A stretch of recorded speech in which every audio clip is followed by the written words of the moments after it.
Atos 27, 14. Irmãos, o apóstolo Paulo, ele tinha sido preso, estava sendo julgado e estava para ser liberado. Aí ele disse, não, eu apelo, antes de sair a sentença, a liberação, eu apelo ao Supremo Tribunal Federal, né? Lá é de Roma, quero que seja julgado lá, me envie. Aí colocaram ele num barco como prisioneiro, que ia para Roma. E o que aconteceu nesse barco é que pegou algumas certas turbulências no caminho, e chegamos nesse ponto aqui, que apesar das turbulências veio uma grande tempestade. Amém, povo de Deus? Então, Atos capítulo 27, versículo 14. Mas não muito depois, deu nela, na embarcação, um pé de vento chamado Euroaquilão. Nome bonito, né, irmãos? Euroaquilão. Euroaquilão Kirklevski. Oh, que nome bonito, né? E sendo o navio arrebatado, e não podendo navegar contra o vento, dando de mão a tudo, nos deixamos ir à toa. Irmãos, uma ventania conhecida, tinha até nome, Euroaquilão. Nós já estudamos, já vimos que existem 3 tipos de tempestades. A tempestade que vem de Deus, né, aquela que Deus mandou sobre Jonas, ela vem para nos converter. Tem a tempestade que vem do diabo, aquela que levantou sobre o barco que estava o Senhor Jesus, que queria impedi-lo de chegar a Gadara, né? Aquela tempestade era do diabo, vem de repente e vem para roubar, matar e destruir. E tem a tempestade da natureza. Tem certas regiões da terra que, pela sua geografia, há tempestades que se repetem quase todo ano. Essa tempestade da natureza tem que ser respeitada, irmãos. Naquela época, em certos lugares, evite passar. A tempestade do inimigo, com Deus você vai vencê-la. E a do Senhor, esteja atento àquilo que Deus quer mudar na sua vida, porque Deus a envia para nos converter. Então, tempestades sempre virão sobre nós. E nós temos que aprender a superá-las. Não é isso, pessoal? Porque sempre vão vir tempestades. Períodos de turbulências, aflições, tribulações. No mundo, 3 aflições. Então, essas tempestades, que não são surpresas, né? Nós devemos estar preparados para enfrentá-las. Então, há tempestades que nós já sabemos, irmãos, que virão.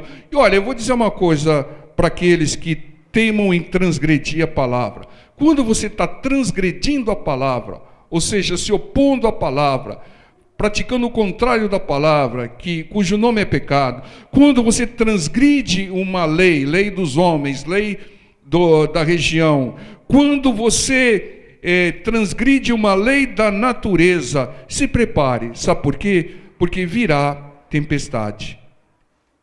É só a gente transgredir a palavra, as leis ou a natureza, que as tempestades virão. Então, ir contra certas tempestades é se desgastar à toa.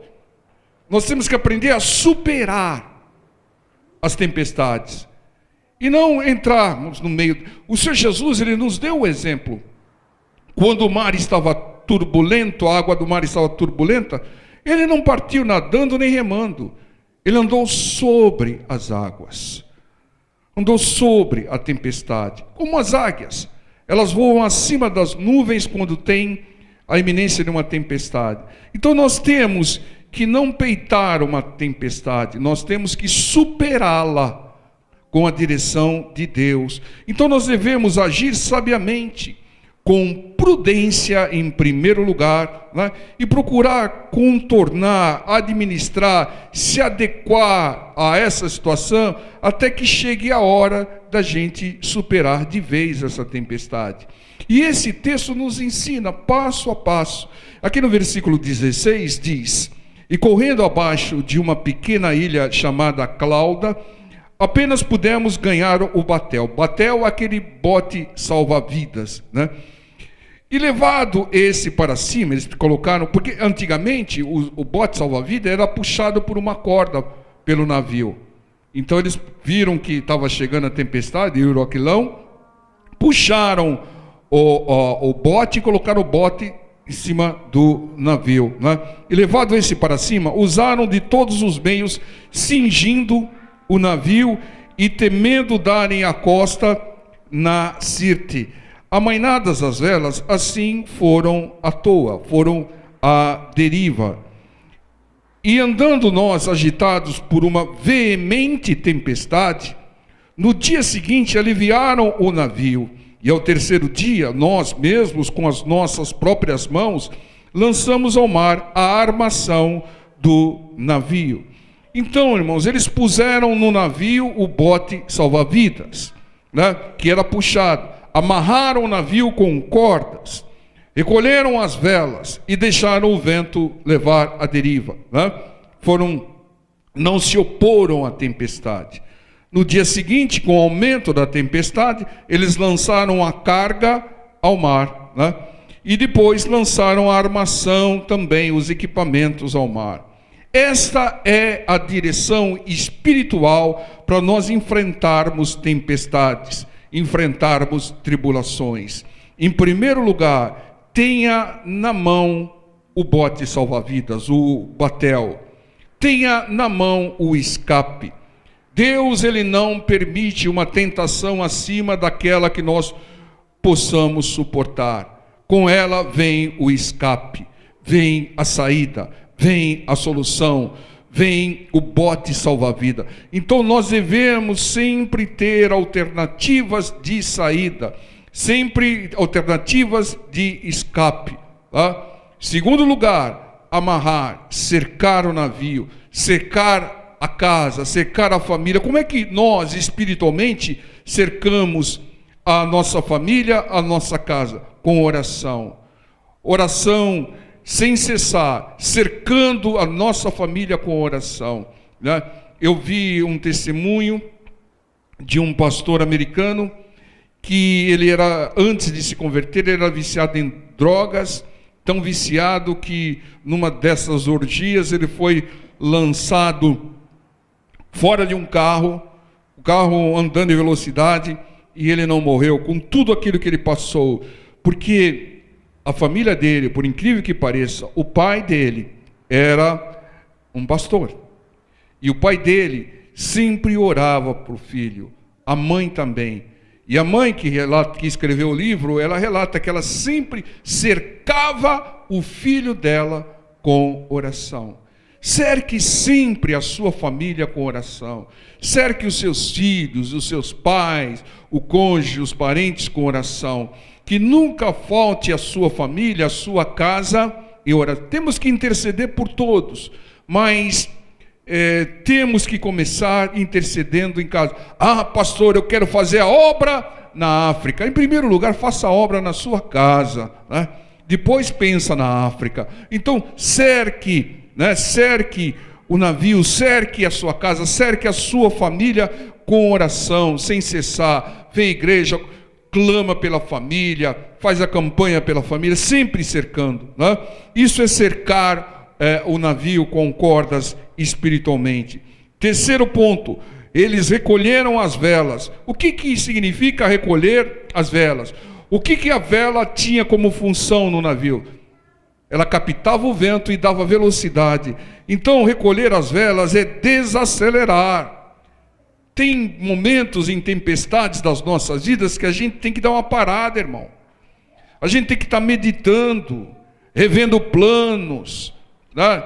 Então, a pior coisa que tem é quando tem uma emergência, uma tribulação, a pessoa sai correndo, ela fica agitada, ela quer fazer um monte de coisa da cabeça dela. Não, para, dá uma parada, medite, reflita, medite na palavra, reveja os planos, né? Isso é desacelerar. Tem que de vez em quando desacelerar e deixar o vento. Deixar o vento significa deixar na mão do Espírito Santo de Deus. Porque tem coisas, irmãos, que Deus não age na nossa vida, sabe por quê? Sabe por que Deus não tem agido em muitas vidas? Porque as pessoas não entregam na mão de Deus. Elas querem resolver. Elas fazem isso, faz aquilo outro, se agita, vai para lá, tá?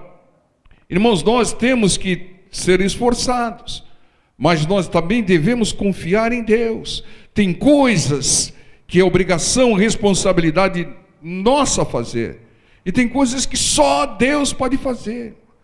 Você quer fazer aquilo que só Deus pode fazer, irmão?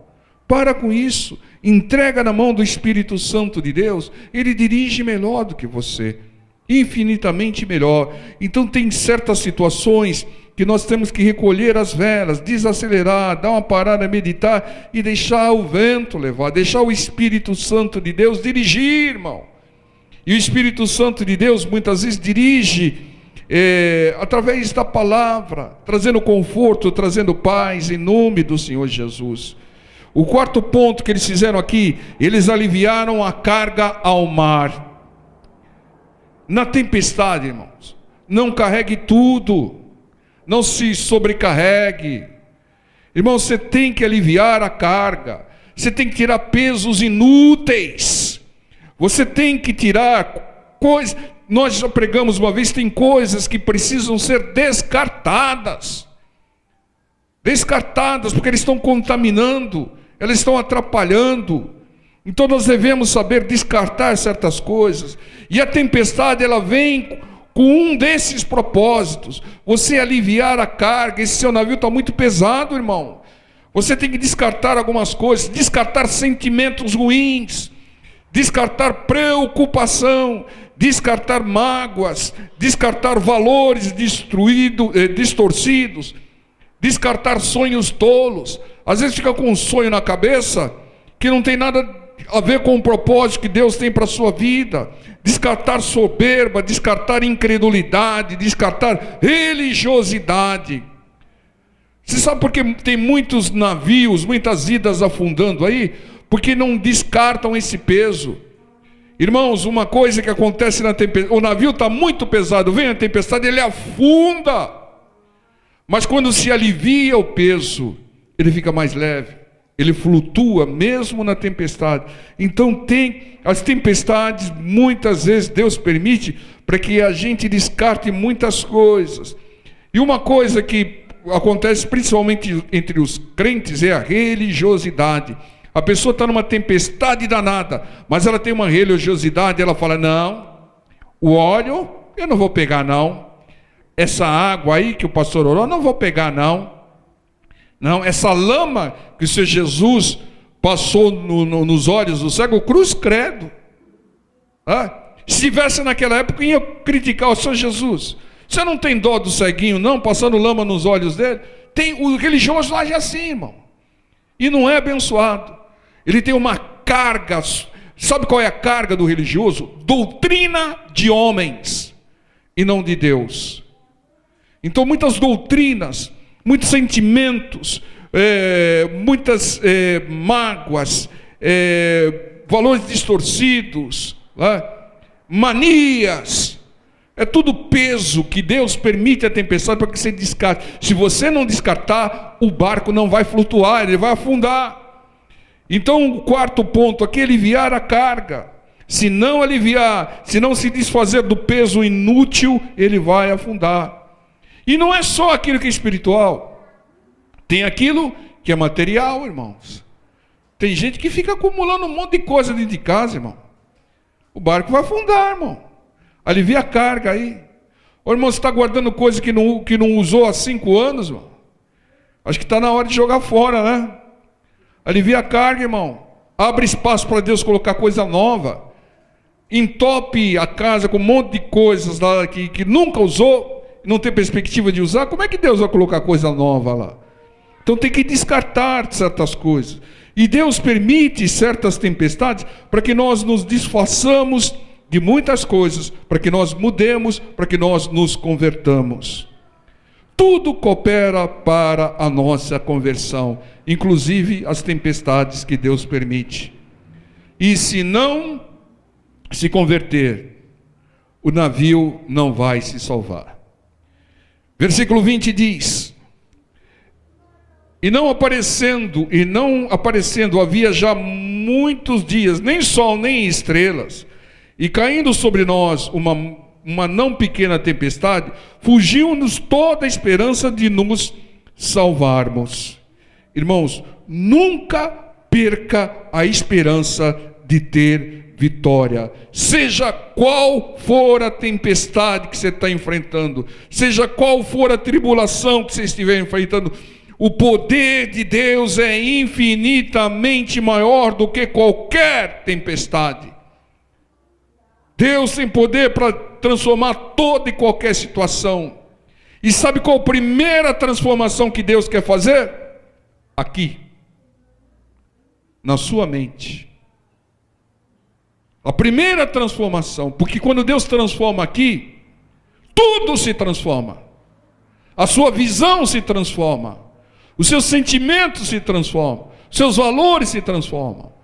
Por isso que Deus quer aquele pensamento negativo é transformado aqui. Você está esperando, fica chorando, Deus, estou nessa situação, vida, azar, vida, azar. Fica esperando que Deus vai agir quando você fica com esse discurso. Não sei, não tenho vontade de ir na igreja, não sei mais. Aquele pastor, é culpa dele, não sei o que. Você acha que Deus vai te dar? Tá bom, filho, então, para você parar de chorar, eu vou te dar um milagre. Você acha que Deus age assim? Deus age quando você fala, Senhor, eu confio em Ti. Eu estou numa luta tremenda, o Senhor sabe, mas eu confio em Ti. Eu confio no Seu poder. O Senhor vai mudar essa situação. Eu tenho orado, é promessa sua. Eu confio nas Suas promessas, Senhor. Então, a tempestade, elas vêm, sabe para quê? Para que nós as superemos. E ela traz ensinamento, ela traz transformação. Depois de passar de uma grande tribulação, de uma grande tempestade, você não será mais o mesmo. A não ser que seja muito cabeça dura. Algum ensinamento vai ficar. Amém? E aqui, nós já falamos uma vez e eu vou repetir. Alguém consegue mudar o mundo? Esse mundo que está pervertido por aí, alguém consegue? Consegue sim. Quando você muda aqui, você muda o mundo. Você muda a visão do mundo. Tá? Então, é essa a direção do Senhor, mudar aqui, nos converter. Né? Então não existe caso perdido para Deus. Não existe, irmãos. Então, seja qual for a tempestade, o poder de Deus é infinitamente maior do que ela. O versículo 21 diz: e havendo já muito que se não comia, então Paulo, pondo-se em pé no meio deles, disse: fora na verdade razoável aos varões ter-me ouvido a mim e não partir de Creta, e assim evitariam esse incômodo e essa perdição. Irmãos, o que o Paulo está dizendo aqui? O Paulo, ele tomou a palavra. O homem de Deus se impôs diante de todos e disse. Irmãos, o homem de Deus não pode ser omisso, irmão. O barco está afundando, está no meio da tempestade, ele tem que falar alguma coisa, né? E alguma coisa para salvar o barco, não falar, seus pecadores, tomara que afunde tudo, não. Então, irmãos, o Paulo, ele se impôs diante de todos e disse: se tivessem me ouvido, não passaríamos por isso. Na tempestade, irmãos, na aflição, o homem de Deus não deve se omitir, mas ele deve falar. Muitos passam por terríveis tempestades e não saem delas, sabe por quê? Porque não ouvem o homem de Deus. Porque o homem de Deus tem como função trazer a palavra de Deus, a direção de Deus. O pastor, ele não pode dar a sua opinião. Ele tem que falar aquilo que está escrito, aquilo que é verdade, aquilo que funciona. O pastor deve trazer a direção de Deus. Agora, se você não ouve o seu pastor, você não está ouvindo a direção de Deus. Não está ouvindo a direção de Deus. E sabe o que acontece? Você está se colocando no lugar do pastor. Você é o seu pastor. E quando você é o seu pastor, tudo faltará. Mas quando o Senhor for o seu pastor, nada faltará. Entende, irmãos? Muitas vezes o pastor já tem a resposta de Deus para você.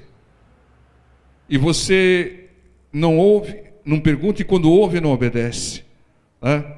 Não vai sair da tempestade. Aqui, se eles tivessem ouvido Paulo, eles não teriam enfrentado essa tempestade. Porque Paulo falou: olha, Deus já me avisou que vai ser turbulento esse caminho. Não deram ouvidos ao homem de Deus. Irmãos, João 8,47 diz que quem é de Deus, escuta a palavra de Deus. E a palavra de Deus, ela vem através da pregação e da palavra do homem de Deus. O homem de Deus que não traz a palavra de Deus, traz a palavra de qualquer homem comum, né? Que não vai resolver. E no versículo 22 ao 24 diz: mas agora vos admoesto, aqui tenhais bom ânimo, porque não se perderá a vida de nenhum de vós, mas somente o navio. Porque essa mesma noite, o anjo de Deus, de quem eu sou e a quem sirvo, esteve comigo, dizendo: Paulo, não temas, importas que sejas apresentado a César. E eis que Deus te deu todos quanto navegam contigo. Paulo disse: vocês não me ouviram, mas agora ouçam-me. Se você não ouviu o homem de Deus, teve males, agora ouça, aprenda. Paulo, como homem de Deus, animou a todos, dizendo: tenham bom ânimo, porque o anjo de Deus, de quem eu sou, a quem eu sirvo, garantiu que eu vou a Roma e que ninguém no navio vai se perder. Que promessa de Deus, que revelação de Deus. Mas o Paulo ele ouvia o Deus de quem ele era e de quem ele servia. De quem você é? Quem você serve? A Deus ou às pessoas? Sirva as pessoas através da direção de Deus, não através da sua vontade. Tem que servir a Deus. Então não confie nas promessas de Deus. E Deus está dizendo aqui para Paulo dizendo a todos no navio, como vocês que estão no navio, confiem nas promessas de Deus, todas elas. Quando vier a tempestade, lembre-se, tem promessa de Deus para mim. Quando vier a luta, não morrerei enquanto a promessa não se cumprir. Porque quem tem promessa de Deus não morre não, como diz o hino. Então entendam, confie nas promessas de Deus. Se ficar no navio, se ficar na palavra, tempestade alguma vai te destruir. Posso ouvir um glória a Deus aí? Você vai ter vitória sobre todas as tempestades. Se ficar no navio da palavra, né? Você tem a garantia de Deus, a segurança de Deus. Como diz, segundo Crônicas 20:20, creia no seu Deus, nas suas promessas, e estareis seguros. Creia nos seus profetas e prosperareis, é o que diz o texto. Então a promessa de Deus é para quem é de Deus, para quem serve a Deus. O Deus de quem eu sou, o Deus a quem eu sirvo, né? É o nosso Deus. Então, se você permanecer na palavra, se você for de Deus, servir a Deus, tempestade alguma vai te trazer prejuízos. Versículo 25 diz: portanto, ó varões, tende bom ânimo, porque creio em Deus, que há de acontecer assim como a mim me foi dito. Irmãos, veio a palavra de Deus, e aqueles que creram naquilo que o Paulo transmitiu, ficaram, ufa, não precisamos mais ficar apavorados, ninguém vai se perder. Mas aquele que não creu na palavra, ele vai ficar, ai meu Deus do céu, será que eu vou me salvar? Será que eu vou morrer? Isso é a importância de crer, irmãos. Aquele que crê tem paz, aquele que crê vive melhor, aquele que crê consegue dormir de noite. Então, quando numa pregação Deus falar com você, creia e tenha bom ânimo. Guarde aquela palavra que você ouvir de Deus, como se fosse o seu bote salva-vidas espiritual. Não, eu ouvi uma palavra e foi para mim, é para mim, eu creio nela, eu estou tranquilo, eu estou numa tempestade, estou num sufoco, mas eu vou sair, porque eu tenho a palavra de Deus, eu tenho a promessa de Deus, Deus nos envia a palavra para que a gente tenha a paz, O Senhor Jesus disse: no mundo tereis aflições, mas eu estou falando isso para que vocês tenham a paz. Eu venci o mundo. Então tenha paz quando vier a tempestade. Veio a tempestade, veio o diagnóstico do médico lá. Tenha paz, confie na promessa de Deus. Veio o resultado do exame, está tudo acima do limite. Tenha paz, você tem promessa de Deus. Mas falaram que nessa situação não tem jeito, tenha paz, você tem promessa de Deus. É isso, a palavra de Deus vem para que a gente tenha paz e resista às tribulações, às aflições, e superemos as tempestades. Nada pode mudar uma promessa de Deus. O Paulo, depois disso, chegou num lugar que parecia ter bárbaros e não eram bárbaros coisa nenhuma. Foi picado por uma cobra venenosa, não morreu, porque tinha a promessa de Deus. Quando você tem uma promessa de Deus, pode acontecer o que for, ela vai se cumprir. Não duvide nunca, jamais, de uma promessa de Deus. Ela é a sua garantia, o seu bote salva-vidas. E para aquele que crê vai trazer paz. Eu tenho promessa de Deus, eu vou dormir tranquilo. Creia, siga as instruções da palavra e supere as tempestades. Tenha o batel sempre na mão. Sempre ter o batel na mão, ter uma alternativa de saída, uma direção de saída de Deus, né? Alternativa de saída. Amarre e cerque o navio, cerque a sua família com oração, cerque a sua família com clamor. Recolha as velas, desacelere, dá uma parada, medite, reveja planos, deixe o Espírito Santo guiar, deixe o vento do Espírito Santo levar, e alivie a carga. Alivie a carga, não carregue tudo, porque se o barco estiver pesado ele vai afundar. Alivie a carga. Aliviar a carga também é compartilhar com pessoas. A carga está muito pesada, compartilhe com alguém. Ô pastor, me ajuda nessa carga aqui que está muito pesada. Ô irmão, me ajuda aqui nessa carga que está muito pesada. Eu quero aliviar parte da minha carga. E alivie e tire tudo aquilo que não serve para nada. Tire todo o sentimento ruim que está pesando nesse navio aí, nesse barco, senão ele afunda. Mágoas fazem as pessoas afundar e perecer. Tem pessoas que desenvolvem doenças por causa de uma mágoa. Tira isso, é um peso. O jugo, o fardo do Senhor é leve.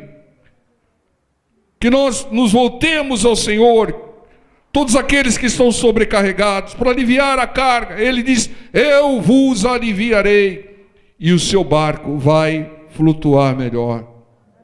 Assim nós superamos as tempestades. É direção de Deus. Mas o fundamental é que o anjo do Senhor trouxe uma palavra de vitória para o Paulo, e ele compartilhou com todos. O anjo do Senhor, como diz Apocalipse, é o pastor da igreja, que trouxe uma palavra de Deus para aliviar a sua carga, para você ficar tranquilo no meio dessa tempestade. Amém? Vamos ficar em pé, vamos orar.